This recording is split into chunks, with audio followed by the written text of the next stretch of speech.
Hello everyone. आज हम वृत्त के कुछ महत्वपूर्ण और कंसेप्ट देखेंगे। ठीक है, तो सबसे पहले हम लोग प्रश्नावली 5.4 का एक क्वेश्चन और सॉल्व करते हैं। इसमें प्रश्न क्रमांक 4, ठीक है, प्रश्न क्रमांक 4 में दिया है। प्रश्न क्रमांक 4 में देखिए यहाँ पे दिया है ए बी बराबर बी सी, यानी कि ये वाला भुजा ए बी बराबर बी सी दे दिया है पहले से प्रश्न में। उसी प्रकार कोण ए सी बी बराबर दिया है 65 अंश। तो हम लोगों को ज्ञात करना है ए डी सी का मान। ए डी सी मतलब ये कोण का मान हम लोगों को ज्ञात करना है, एक्स का मान ज्ञात करना है। तो देखिए यहाँ पे प्रश्न में पहले से दे दिया है कि ए बी बराबर बी सी, यानी कि ये वाला भुजा और ये वाला भुजा क्या होगा, बराबर होगा। और यहाँ चित्र में देखने से ही पता चल रहा है कि ए बी सी एक क्या होगा, त्रिभुज होगा। ए बी और सी, ए बी सी अगर एक त्रिभुज है और त्रिभुज के दो भुजा अगर बराबर होंगे तो कौन सा त्रिभुज होगा, वो समद्विबाहु त्रिभुज होता है। कौन सा त्रिभुज होगा, समद्विबाहु त्रिभुज। ठीक है, तो समद्विबाहु त्रिभुज में अगर दो भुजाएं बराबर है तो उनके आमने सामने का दो कोण भी बराबर होता है। तो देखिए यहाँ पे ये भुजा और ये भुजा बराबर है, तो इस भुजा के सामने वाला कोण 65 है, तो इस भुजा के सामने वाला कोण भी 65 होगा, क्योंकि इसके सामने और क्योंकि आमने सामने की कोण क्या होता है, बराबर होता है। तो ये वाला कोण भी कितना होगा, 65 होगा। ठीक है, अगर हम लोग बात करेंगे त्रिभुज ए बी सी में, त्रिभुज ए बी सी में त्रिभुज के तीनों कोणों का योग कितना होता है, 180। क्या हो जाएगा, कोण बी ए सी। तो यहाँ पे कोण बी ए सी यानी कि ये वाला कोण।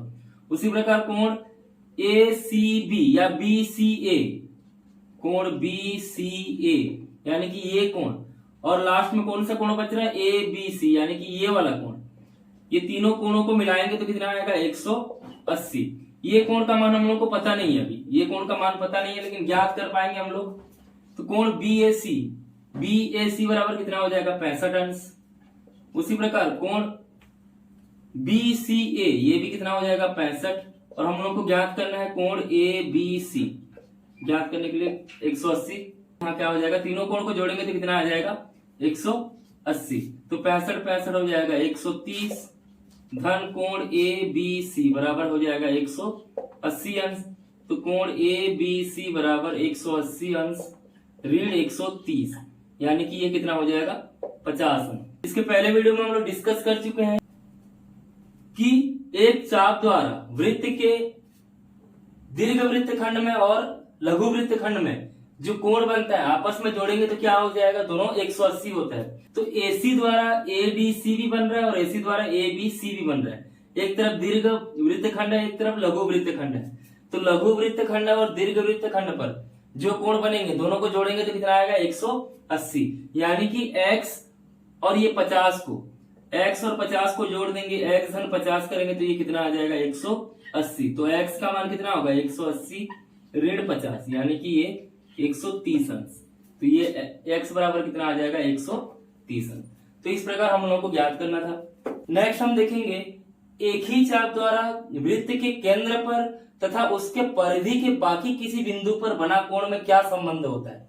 ठीक है, angle form by an arc on the centre and other points on the circumference, उनके बीच में हम लोग रिलेशनशिप देखेंगे। तो सबसे पहले क्या है, देखिए हम लोग एक अगर हम लोग सर्कल ड्रॉ कर रहे हैं, तो सर्कल ड्रॉ कर रहे हैं तो हम लोग एक यहाँ पे हम लोग केंद्र यहाँ पे मान लीजिए O है, ये हम लोग कॉर्ड बना दिए ए बी। तो ये जो ए बी कॉर्ड है, ए बी जीवा से ए बी चाप बना है, तो ए बी चाप द्वारा हम लोग दो कोण बनाएंगे। एक कोण होगा केंद्र पर और एक कोण हम लोग बाहर में कहीं पे बनाएंगे। ठीक है, वृत्त के कहीं भी बाहर में, इधर भी बन सकता है, कहीं भी और भी बनेगा। तो यहाँ पे इन दोनों के बीच में क्या रिलेशन होगा, जैसे मान लीजिए यहाँ पे ए एम, यहाँ पे एक कोण बन रहा है, यहाँ पे एक कोण बन रहा है। तो इस केस में क्या होता है, एक ही चाप द्वारा केंद्र पर बना कोण परिधि पर बना कोण का दुगुना होता है, डबल होता है। मतलब इसका मान, केंद्र पर बना कोण का मान हमेशा परिधि के मान का दुगुना होगा। परिधि पर बना कोण को अगर हम लोग 2 से गुणा करेंगे तो इसके बराबर हो जाएगा, यानी कि कोण AOB, इधर वाला जो कोण है कोण AOB, ठीक है, ये किसके बराबर हो जाएगा, कोण AOB बराबर 2 गुणा कोण AMB, ए एम बी। अगर हम लोग कोण ए एम बी को दुगुना कर देंगे, डबल कर देंगे, तो क्या बन जाएगा, कोण ए ओ बी बन जाएगा। ठीक है, the angle subtended bye an arc on the centre is twice of angle subtended by the same arc on any point on the circumference. ठीक है, तो ये हम लोग को हमेशा याद रखना है। उसी प्रकार अगर हम लोग ए एम बी का मान ज्ञात करेंगे तो कोण ए एम बी क्या हो जाएगा, इसका आधा हो जाएगा, ये दो इधर आके बटे हो जाएगा, तो 1/2 गुणा कोण ए ओ बी, ऐसा भी लिखा जा सकता है। ठीक है, परिधि पर बना कोण हमेशा केंद्र पर बना कोण का क्या होगा, आधा होगा। इसमें केंद्र पर बना कोण को केंद्रीय कोण को बोला जाता है। इसमें जो केंद्र पर बनेगा उस कोण को हम लोग क्या बोलते हैं, केंद्रीय कोण कहते हैं। तो हमेशा केंद्रीय कोण परिधि पर बने कोण का क्या होगा, दुगुना होगा, डबल होगा। ठीक है, तो कुछ एग्जांपल लेते हैं। जैसे मान लीजिए यहाँ पे एक कोण दिया है, केंद्र पर अगर बना कोण, यहाँ पे केंद्र पर बना कोण दिया है 80। ठीक है, 80 अंश दिया है केंद्र पर बना कोण, तो उसके परिधि पर बना कोण क्या हो जाएगा, उसका आधा हो जाएगा, तो ये कितना हो जाएगा, 40। उसी प्रकार देखिए यहाँ पे एक और एग्जांपल लेते हैं। जैसे मान लीजिए यहाँ पे केंद्र परिधि पर बना कोण दे दिया, यहाँ पे परिधि पर बना कोण दिया है, यहाँ पे मान लीजिए 35 अंश, तो केंद्र पर कितने अंश का कोण बनेगा, केंद्र पर बनेगा 70 अंश का कोण। हम देखेंगे कि अगर एक चाप केंद्र पर बना रहा है कोण और परिधि पर कोण बना रहा है, तो वो चाप कौन सा होगा, लघु चाप होगा या दीर्घ चाप होगा, उसको कैसे पहचानेंगे। जैसे मान लीजिए एक सर्कल दिया है, इसमें एक हम लोग चाप ले रहे हैं ए बी। ठीक है, ए बी अगर चाप है तो यहां केंद्र पर जो कोण बनेगा, ठीक है, ये कोण हमेशा 180 अंश से कम बनेगा। क्यों 180 अंश से कम बनेगा, देखिए अगर हम लोग यहाँ पे व्यास ले लेते, ये व्यास है, उसका व्यास ले लेते, मतलब ये व्यास सीधी, ये जो सीधी रेखा है, सीधी रेखा के एक और के कोण कितना होता है, 180। तो यहां से लेकर पूरा यहां तक ये 180 होता, लेकिन ये तो बस यहां तक है, तो ये कितना होगा, 180 अंश से कम होगा। तो जब केंद्र पर 180 अंश से कम बनेगा किसी चाप द्वारा कोण, तो वो चाप कौन सा होगा, लघु चाप। यहाँ पे जो चाप ले रहे हैं हम लोग, कौन सा चाप है, ये लघु चाप हो जाएगा। ठीक है, उसी प्रकार हम लोग एक और एग्जांपल लेते हैं। जैसे एक वृत्त दिया है, ठीक है, यहाँ पे हम लोग एक दीर्घ चाप ले रहे हैं। जैसे यहाँ पे ए है और यहाँ पे क्या है, बी है। अब ये दीर्घ चाप कहां से कहां बन रहा है, ये वाला दीर्घ चाप है, ये इसका दीर्घ चाप, यहां से लेकर ये दीर्घ चाप है। तो ये कोण अगर बनाएगा तो इस प्रकार का कोण बनाएगा केंद्र पर, लेकिन कोण कौन सा होगा, इधर वाला कोण, और इधर वाला कोण हमेशा 180 अंश से बड़ा होगा, क्योंकि ये 180 से छोटा हो गया, तो ये कितना हो जाएगा, 180 अंश से बड़ा होगा। तो अगर 180 अंश से बड़ा होगा तो ये क्या हो जाएगा, दीर्घ चाप होगा। समझ में आ रहा है, तो दीर्घ चाप हमेशा 180 अंश से बड़ा कोण बनाएगा केंद्र पर, और लघु चाप हमेशा 180 अंश से छोटा कोण बनाएगा केंद्र पर। कुछ एग्जांपल और लेते हैं। जैसे यहाँ पे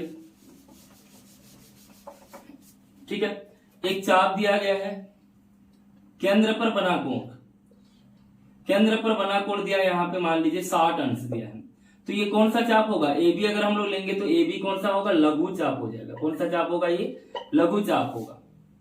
ठीक है, उसी प्रकार मान लीजिए एक केंद्र पर बना कोण दिया है, यहाँ पे केंद्र पर बना कोण दिया है, ठीक है, 195 अंश, तो 180 अंश से बड़ा हो गया, तो 180 अंश से बड़ा हो गया, तो यहाँ भी ए बी है, लेकिन ए बी कौन सा होगा, ये दीर्घ चाप होगा। कौन सा चाप होगा, दीर्घ चाप होगा, मतलब यहां से ये वाला होगा, इधर जाएंगे तो ये लघु चाप हो जाएगा, लेकिन इधर वाला क्या हो जाएगा, ये दीर्घ चाप। तो दीर्घ चाप हमेशा 180 अंश से बड़ा बनाएगा केंद्र पर कोण, और लघु चाप हमेशा 180 अंश से छोटा कोण बनाएंगे केंद्र पर। ठीक है, तो नेक्स्ट हम देखेंगे समान चाप तथा उनके अंशीय माप, यानी कि equal arc and their angles.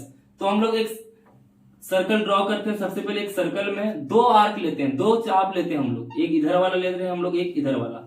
ठीक है, मान लीजिए यहाँ पे एम एन और ये क्या है, ए बी। ये ए बी और एम एन जो चाप है इनकी लंबाई समान है। मानना कि ये अगर 3 सेंटीमीटर है तो ये भी 3 सेंटीमीटर, मतलब ये दोनों का लंबाई समान है। अगर ये केंद्र पर कोण बनाएंगे तो कैसे बनाएंगे, यहाँ पे एक कोण इधर बनेगा ऐसा, ठीक है, मान लीजिए यहाँ पे O है केंद्र। उसी प्रकार M से भी यहाँ पे एक कोण बनाएंगे, ठीक है, तो यहाँ एक कोण बन रहा है, ये मान लीजिए X, ये कौन सा है, ये Y। तो देखिए यहाँ पे क्या बोला गया है कि अगर आर्क सेम होगा, अगर चाप समान होगा, ए बी बराबर क्या है mn, तो केंद्र पर बना जो केंद्रीय कोण होगा वो केंद्रीय कोण भी क्या हो जाएंगे, बराबर हो जाएंगे। यानी कि यहाँ पे कोण MON बराबर क्या हो जाएगा, कोण AOB, यानी कि x बराबर क्या हो जाएंगे, यहाँ पे y हो जाएगा।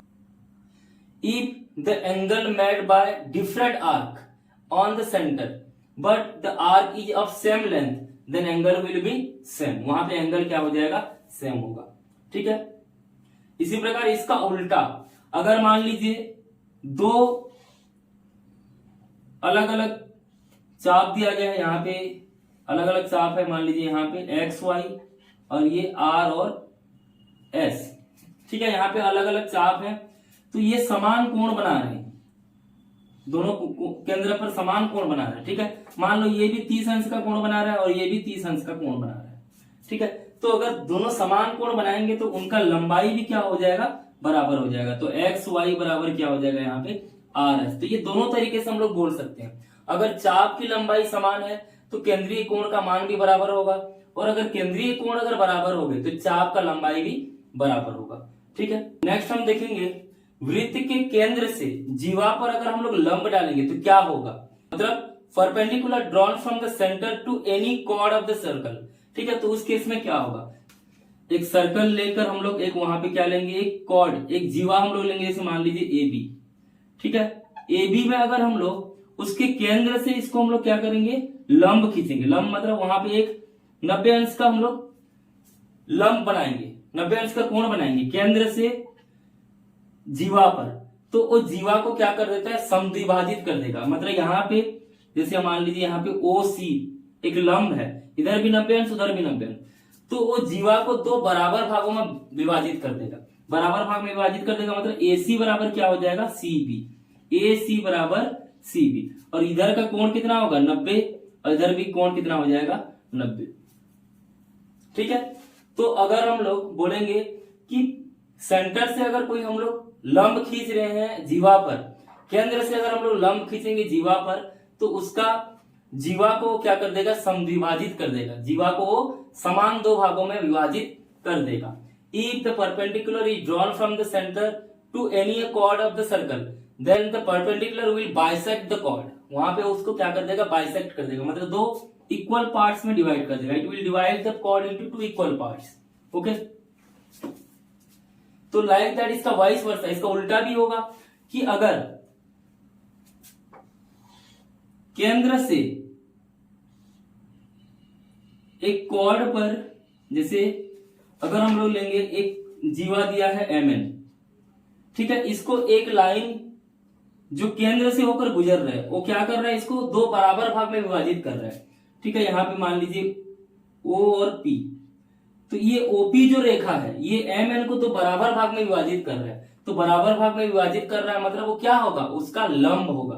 तो इसका उल्टा भी बोला जा सकता है, अगर लंब खींचेंगे तो बराबर भाग में विभाजित करेगा, और अगर बराबर भाग में कोई विभाजित कर रहा है then it will be perpendicular to that chord. अगर वो बराबर भाग में विभाजित कर रहा है तो क्या होगा, उसके लिए वो लंब हो जाएगा। इस प्रकार वृत्त में जितने भी कंसेप्ट है हम लोग पढ़ चुके हैं इसको। अब इसमें हम लोग प्रश्नावली सीधा आते हैं 5.6 में। प्रश्नावली 5.6 का पहला प्रश्न देखिए, यहाँ बताया गया है कि एक आकृति वृत्त दिया गया है, वृत्त में OM परपेंडिकुलर होगा AB पर, यानी कि OM जो है लंब है AB पर, और AM का मान दिया है 3.5। तो हमको बताना है BM का मान कितना होगा और AB का मान कितना होगा, इसको बताना है। देखिए, जब लंब खींचा जाता है केंद्र से किसी जीवा पर, तो जीवा को क्या कर देता है, समद्विभाजित करेगा। समद्विभाजित मतलब बराबर भाग में विभाजित कर देगा। तो AM का मान अगर 3.5 है तो MB का मान भी कितना हो जाएगा, 3.5। MB यानी कि BM वही है, तो BM का मान कितना हो जाएगा, 3.5। उसी प्रकार देखिए, ये 3.5 है, ये 3.5 है, तो A से लेकर B तक कितना हो जाएगा, 3.5 धन 3.5, यानी कि कितना हो जाएगा, 7। ठीक है, तो इस प्रकार हम लोग ये पहला प्रश्न का हल है। क्वेश्चन नंबर 2 में देखिए, यहाँ पे आकृति में जीवा AB का मध्य बिंदु M है। ठीक है। एक हम लोग प्रश्न क्रमांक दूसरा में देखिए, यहाँ पे दिया है एक सर्कल दिया गया है, यहाँ पे मध्य बिंदु एम दिया गया है और यहाँ बोला गया है ए बी, यहाँ 40 अंश दिया है और इधर यहाँ अलग अलग कोण दिया है एक्स और वाई, इधर वाला एक्स दिया है, यहाँ पे वाई दिया है। तो हम लोग को फाइंड आउट करना है, हम लोग को निकालना है एक्स और वाई का मान कितना होगा। ये प्रश्न क्रमांक दूसरा का है।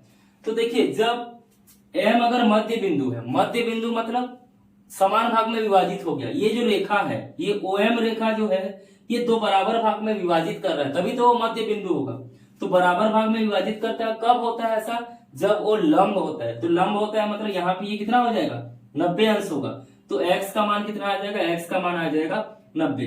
अब देखिए, ये एक ट्रायंगल बन गया, त्रिभुज बन गया। कौन सा त्रिभुज है, त्रिभुज AOM पर, त्रिभुज AOM। और त्रिभुज के तीनों कोणों का योग कितना होता है, 180। तो कोण A, कोण O और कोण M, ये तीनों को मिलाएंगे तो कितना बनेगा, 180। कोण A का मान 40, कोण O का मान हम लोगों को यहाँ पे y दिया है और कोण M का मान, यानी कि ये वाला कोण कितना है x, और x का मान कितना हो जाएगा 90। ये 90, ये कितना हो जाएगा 180। तो 90 और 40 कितना हो जाएगा 130। 130 को अगर उधर घटाएंगे तो y का मान कितना होगा 180 ऋण 130, यानी कि 50 अंश। तो y का मान कितना हो जाएगा, y बराबर आ जाएगा यहाँ पे 50। नेक्स्ट और एक क्वेश्चन दिया है, देखिए यहाँ पे प्रश्न क्रमांक तीसरा। यहाँ पे OM लंब है PQ पर, ठीक है। एक चित्र दिया गया है प्रश्न क्रमांक तीसरा में, ये PQ यहाँ पे है और यहाँ पे OM, इसको लंब बोला गया है। तो लंब अगर होगा तो उसको समद्विभाजित करेगा, समान दो भागों में विभाजित करेगा। तो PQ का मान अगर 8 है, P से लेकर Q तक 8 है, तो आधा आधा कितना हो जाएगा, इधर भी 4 हो जाएगा, इधर भी 4 होगा। और अगर 4 4 होगा तो PM बराबर क्या हो जाएगा, MQ हो जाएगा। वही पूछा गया प्रश्न में। क्यों ऐसा हो रहा है, क्योंकि वो उसका समद्विभाजक है। समद्विभाजक यानी कि वो लंब दिया गया है, लंब दिया है मतलब वो समान भागों में उसको विभाजित करेगा। तो इस प्रकार ये चैप्टर भी आप लोगों का कंप्लीट होता है। कहीं भी कुछ डाउट हो रहा है तो आप कमेंट करके जरूर बताइए, और समझ में आ रहा है तो लाइक शेयर जरूर कीजिएगा। धन्यवाद।